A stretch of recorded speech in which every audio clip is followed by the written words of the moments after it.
Economic Freedom Fighters leader Julius Malema has called on former matriculants who passed well to consider higher education at the academic institution of their choice. In his year-end message to South Africans, Malema encouraged all those who could not attend university because of lack of money to go back to these institutions in January because education is now free. He has vowed to ensure that all academically deserving students are admitted freely in South African universities and TVET colleges in 2018. In his New Year message posted on Twitter, Julius Malema said, and I quote, "We call upon all those who passed matric extremely well in the past and found themselves as patrol attendants, retail and security workers because they could not afford university fees to report at the academic institution of their choice next year.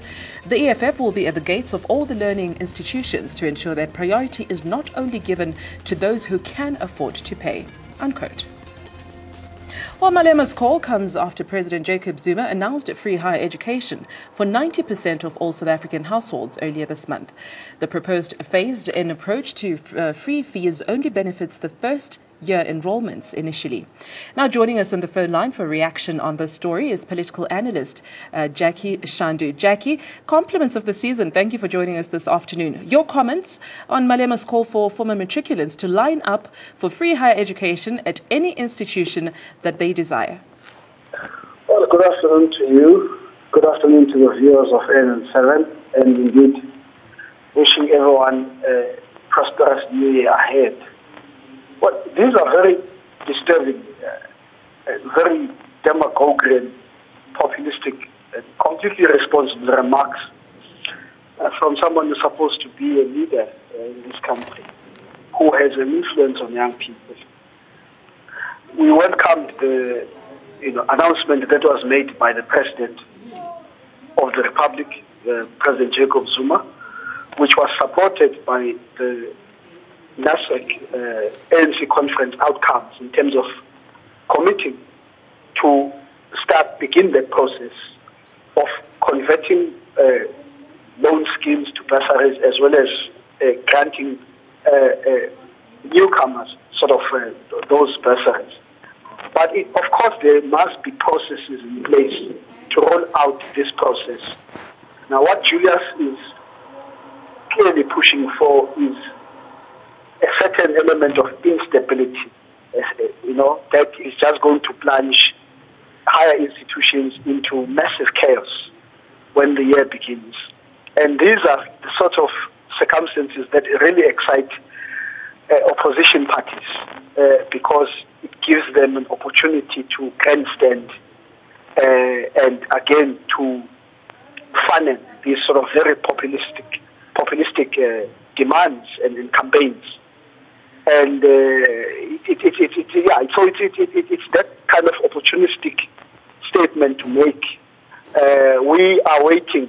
We are aware that there are going to be processes put in place that guide how these free education beneficiaries are phased in. But with everything in this country, what's really disturbing is that on the one hand, the opposition rushes to court, and they rush to court on the ticket that they want to maintain law and order and stability in the country. On the other hand, then they do these kinds of things, where they basically attempt to put citizens, in this case, young people, against the government, and try in very subtle and covert ways to encourage elements of instability and even lawlessness. We know what has happened, what has been the experience with Fees Must Fall in 2015, in 2016, and the clash that resulted between police and students. Some students died, some were imprisoned, some were seriously injured, many, disabled and so on and so forth. Yeah, Jackie, if I can just come in there, the Economic Freedom Fighters as a party, they've made inroads in student politics. Do you think this call betrays a sense of political insecurity on EFF's part? Perhaps a fear of losing grounds, to the ANC Youth League and COSAS on free education plank? No, of course. You see, what has happened in Nasrec is that if the ANC commits and implements the policies that it has adopted, it has basically pushed the opposition out of business, so to speak, because it's very difficult now to exploit those demands for free education or for land expropriation without compensation. If implementation is happening, if the government has committed and it aims to do good on those promises. So then there is no campaigning strategy because the government is doing that which the opposition purports to stand for.